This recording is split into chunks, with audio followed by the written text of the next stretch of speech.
So I gotta make this fairly quick. I gotta go back to work. Had a late lunch. Anyway, hopefully the AC, you can't hear it too much, but it's a little bit warm. It's been kind of warming up the past couple days. Anyway, I want to talk about first and foremost this damn nose I got right here. Sanitary the red-nosed reindeer. So if you look right here, see that? See that red bump? It's kind of nasty. Been dealing with that the past couple weeks, and I'll try to put some pictures, or I will put some pictures when it was worse. If you look at these pictures, I'll put them somewhere right here. You'll notice it was more inflamed and more red, and it was getting a lot of pain. And me being a person that's very curious, especially with medical concerns, I did some research, and I thought it was a nasal vestibulitis. And in layman's terms, that's just basically your inflammation of the nasal passage, the nasal cavity, due to blowing your nose too hard, picking your nose at times, which I don't really do, but that's one of the precursors. Picking your nose a little bit, you know, blowing your nose hard, rubbing it, especially with allergies and with the allergy season already here. It's affecting a lot of people, including people at work. I thought it was nasal vestibulitis, so based on that, it just kept getting red. You notice now it's not as red. It's just a little bit spot. So I went to my dermatologist the other day, and I've been pretty good on my my self-diagnosis, and I talked about this very briefly in other videos, but I do recommend you guys and gals, before you go to the doctor, to do your own research, because you want to be as most and well informed as possible, because you just even though doctors have gone through many years of school, medical school, undergrad, medical school, and residency, they're not perfect. So if you bring up something based on your own research as possible, they may take that into consideration. So anyways, like a long story short, I asked her, I said, is this nasal vestibulitis? And she's like, don't think so. And she's been pretty on point. I really love my dermatologist. She's no nonsense, right to the point. I don't have to wait very long. So I said, what is it? And she basically said what my wife was theorizing, and I think it's just a big pimple. That's what my wife said. I think it's just a pimple.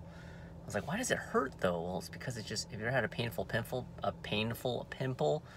tongue twister, and I guess, by the nose is a little bit sensitive, and I would go like this and it would hurt. Right now it doesn't hurt because it's on the way out, but yeah, it just ended up becoming a big pimple. So my dermatologist got a shot, used a steroid shot, I think it was a cortisone shot, which you may have heard a lot of athletes use for their feet. A lot of it helps reduce inflammation, redness, and hopefully eventually it'll go away. So the inflammation has definitely gone down. It feels smoother. Obviously you can't touch it, but I can feel it. It feels smoother, but it's still red, and no one at work said anything. They probably just figured I'm just breaking out with a big pimple, but whatever. But me being slightly self-conscious, not too bad. It's not the end of the world. It didn't affect me at all. It was just more of an appearance thing, aesthetic thing. It wasn't well, I mean, it was a little bit painful at the beginning, but I can eat. I didn't have a runny or clogged nose. My sense of smell was fine, and it's all good. So hopefully this will go away in a couple days. The last thing I want to say before I depart is some upcoming possible changes to my workout routine. I have briefly spoke about this before, and that is on my leg problems, my lower extremity in particular, my left leg, shin splints due to flat foot, bow-legged, being bow-legged, I am bow-legged, and I've very briefly I went to like a running store, and I'm not sure if it was thorough, and they had you run real quick, and then they sell you a pair of shoes. And I wasn't born yesterday, so I know, I'm not saying this company was, but they basically are salesmen. They want to try to sell you an expensive shoe. I've tried orthotics, it didn't work. So the next step, possibly, if and when I have time during my busy schedule, is to go to a running specialist. They specialize in gait. I don't know how extensive they do it. They even do a phone consultation to see if they can meet your needs. I did talk to a representative from one of the companies that's pretty close to my house, and they've got really great reviews on Yelp. And I asked them what's going on, and they said, well, they'd have to do a phone consultation. And I said, how much are the prices? I don't see the rates.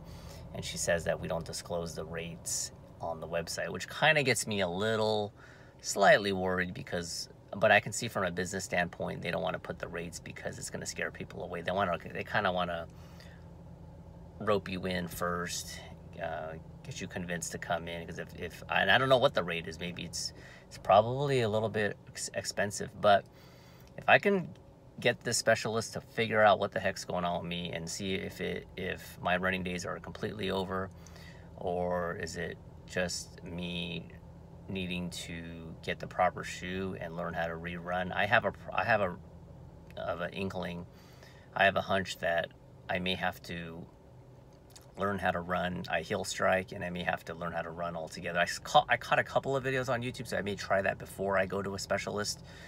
But you know, I saw some videos, you gotta be more on your toes, you can't lean forward too much, so I don't know, it's definitely a possibility. I think I prefer weightlifting, but I think if I need to change modes, I can. And if I do, I think this would be good, because I've been lifting weights 3 times a week, and I still will. But with running, if I do decide to run a little bit more, maybe do some races, who knows? I have some unfinished business. I've never done a marathon due to my problems, my leg problems. It may be a different journey that I may want to encounter, because not being able to complete the marathon, or even attempt to complete a marathon. I know I can complete the marathon, but in an actual respectable time for my standards. No offense to anyone else that completes it, more props to you. But for my standards, whatever that is, I got some unfinished business. And also there are some other video ideas that I want to do, especially when the weather already is getting better, but especially during the spring and summer. I want to do some, I don't want to talk about it yet because I don't know if it's going to happen, but I do want to do some other interesting and different video ideas, and some of it is running related. So that's what kind of propelled me to want to possibly do some research and see if I could fix my damn running problem. So that's my running problem in a nutshell. The red-nosed reindeer, sanitary in a nutshell. And that's it. I got to get back to work before something happens, and I got to go, and more content coming. Thank you for all your support. Really appreciate it. And that's it. Bye.